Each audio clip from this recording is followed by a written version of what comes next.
경제 발전의 지역차 살펴보겠습니다.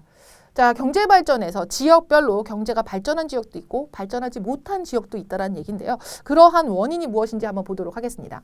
이미 타고난 자연 환경이 다릅니다. 어떤 환경은 사람들이 살기에 유리하면서 농사도 잘 되고 거기다가 막 석유와 같은 자원도 풍부한 곳이 있고요. 또 그렇지 못한 곳도 있던 것이죠.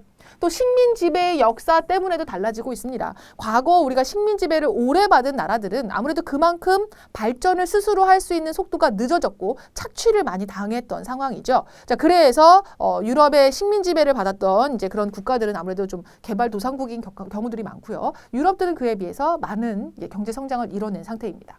산업의 발달 정도나 인구 및 교육 수준의 차이, 그리고 국가 간 다른 무역 구조도 경제의 지역차를 만들어 놓은 상태입니다. 자, 이런 경제 발전의 지역차를 표현하는 단어가 있으니 바로 남북 문제입니다. 남북 문제에서 요 남북은 지구상의 북반구와 남반구를 얘기합니다.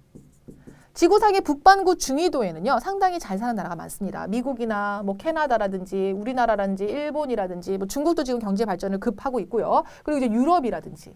자, 근데 반면에 적도에서 남반구에 이르는 지역에는 아프리카라든지 동남아시아라든지 또는 라틴 아메리카와 같은 경제 발전이 좀 덜 돼 있는 지역이 많습니다. 그래서 이걸 평균적인 소득을 비교해 봤더니 북반구 쪽이 훨씬 더 경제적으로 번영해 있는 것이죠. 그것을 이제 우리가 남북 문제라고 불러주고 있습니다.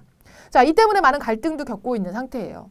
자, 세계화와 산업 활동의 공간 불평등을 조금 더 비교를 해보자면 선진국이 많은 북반구, 그 선진국들의 산업 구조는 주로 2, 3차 산업 위주입니다. 공업이나 서비스업의 위주고요.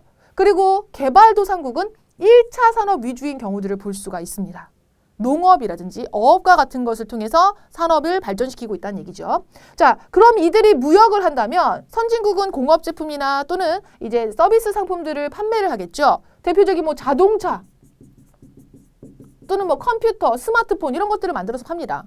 자, 그런데 개발도상국가 같은 경우는 원료에 해당하는 자원이나 농산품을 판매를 해요. 커피, 콩 같은 걸 팔고 있습니다. 가격이 저렴하죠. 이들이 경제 교류를 하면요, 자동차 한 대 팔려면 요거에 대한 이제 해당하는 만큼 커피콩을 얼마만큼 팔아야 된다는 얘기죠.